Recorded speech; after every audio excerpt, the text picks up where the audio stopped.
नमस्कार दोस्तों, मैं विवेकानंद आर्य। आज मैं आप लोगों के समक्ष चीन अग्रेसिव क्यों है, नेपाल और पाकिस्तान चीनी लाइन पर क्यों चल रहे हैं और भारत क्या कर रहा है या कुछ कर भी रहा है या नहीं, इस पर कुछ बातें करने आया हूँ। कृपया ध्यान से सुनें। भारत चीन के बीच सारा एक्शन जो है लद्दाख सिक्किम में ही चल रहा है, लेकिन तमाम खबरिया दलाल न्यूज़ चैनल्स जो हैं इस मुद्दे पर कोई क्लैरिटी नहीं दे पा रहे हैं।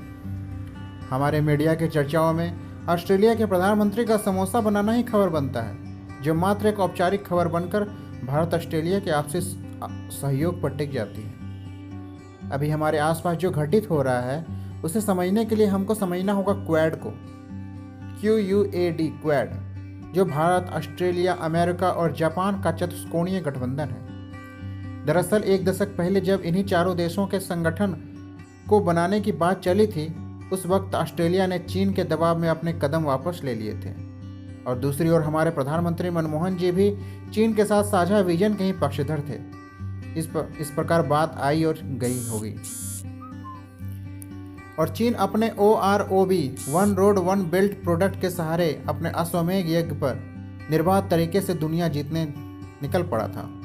लेकिन अमेरिका और जापान के विजनरी लीडर्स समझ रहे थे कि ये मामला भविष्य में बड़ा खतरा बनकर उभरने वाला है। जापानी प्रधानमंत्री ने 2017 में एक बार फिर हिम्मत करके चारों देशों को एक बार साथ लाने का फिर से प्रस्ताव रखा।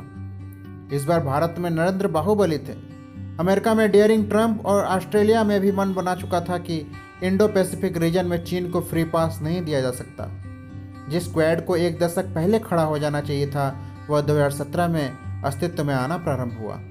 चतुष्कोणीय गठबंधन बनाने का प्रमुख कारण चीन द्वारा वन बेल्ट वन रोड है, जिसका उद्देश्य चीन डोमिनेटेड दुनिया के सबसे बड़े आर्थिक मंच का निर्माण करना है, जिससे चीन ने एक ग्लोबल सुपर पावर बनने का सपना देखा था।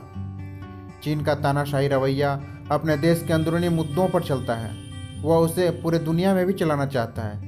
यही वजह है कि चीन अपनी महत्वाकांक्षा में अनेक देशों की संप्रभुता का ख्याल नहीं करता। वहीं दूसरी तरफ चीन को रोकने में सक्षम किसी शक्ति का अभाव भी चीन को ओवर कॉन्फिडेंस से भरे जा रहा था। इस क्वाड ग्रुप के बनने के बाद ऐसा नहीं है कि चीन कमजोर पड़ गया, वह एक निसंदेह आर्थिक ताकतवर महाशक्ति है, परंतु हमारी सरकारें भ्रष्टाचार की खुमारी में थीं और चीन स्ट्रिंग ऑफ पर्ल्स के माध्यम से हमको चारों ओर से घेर चुका था।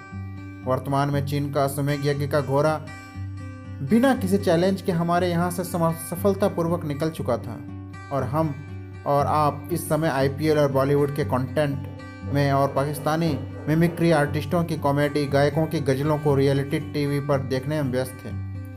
पूरा तंत्र एक पर्दा डाले हुए था कि यहाँ सब कुछ ठीक ठाक है, जबकि दूसरी तरफ चीन पाकिस्तान समर्थित आतंकवादियों के खिलाफ UN द्वारा प्रतिबंध लगाए जाने का लगातार विरोध करता रहा। चीन तथा पाकिस्तान के सैन्य संबंध लगातार मजबूत होते जा रहे थे। चीन पाकिस्तान आर्थिक कॉरिडोर के संबंध में व्यक्त भारत की चिंताओं को नज़रअंदाज कर रहा था। भारत NSG की सदस्यता हासिल नहीं कर पा रहा था। हिंद महासागर में चीनी नौसेना की उपस्थिति बढ़ती जा रही थी। मालदीव, श्रीलंका, पाकिस्तान, नेपाल आदि पड़ोसी देशों में चीन आक्रामक ढंग से निवेश कर रहा था। इन तथ्यों की रोशनी में जब आप ट्रंप मोदी की दोस्ती देखेंगे, जापान भारत के डायलॉग समझेंगे, ऑस्ट्रेलिया के प्रधानमंत्री द्वारा समोसे की फोटो डालना देखेंगे, तब आपको समझ आने लगेगा कि चीन डोकलाम में दबाव बनाने 2017 में ही क्यों कूदा। वो इसलिए क्योंकि 2017 में ही क्वाड दोबारा खड़ा हुआ था। नॉर्थ कोरिया ने किसके उकसावे पर जापान पर मिसाइल हमला किया था? नेपाल को भारत के खिलाफ कौन उकसा रहा था? पाकिस्तान क्यों चीन के पालतू कुत्ते की तरह बिहेव कर रहा है? या ट्रंप के विजिट के दिन ही अचानक बिना बात दिल्ली में दंगे क्यों शुरू हुए? यह सब संयोग नहीं बल्कि प्रयोग है। नरेंद्र मोदी बाहुबली की सबसे बड़ी ताकत हम और आप हैं। जब तक हम मजबूती से आपस में यूनिटी बना कर रखेंगे, तब तक इस लड़ाई में हमारा कोई चांस नहीं। वरना जिस तरह ब्रेकिंग इंडिया फोर्स हमारे यहाँ लगी हुई है, हमारे आपसी विश्वास के टूटते ही अमेरिका जैसे आंतरिक हालात हमारे यहाँ भी होने तय हैं। हमारे कहने का मतलब यह नहीं कि चीन से हम कल ही लड़ने जा रहे हैं। कहने का मतलब है कि चीन अपनी फील्डिंग सेट कर रहा है, हमें अपनी करनी है, और भविष्य में चीन को या किसी और देश को कोई गलतफहमी न हो तो उसकी गलतफहमी दूर करने के लिए हम सबल बने रहें। यह लड़ाई हम सब की है। अब तक लड़ाई में धकेलते हुए हम पीछे ही आते जा रहे हैं। यहाँ से हमने अपना अंगद का पैर गरार दिया है, अब बस आगे ठेलना है और ठेलते ही जाना है। और इस लड़ाई में हमारी अपनी अलग ही पहचान है और वह है भारतीय। जय हिंद, जय भारत, वंदे मातरम।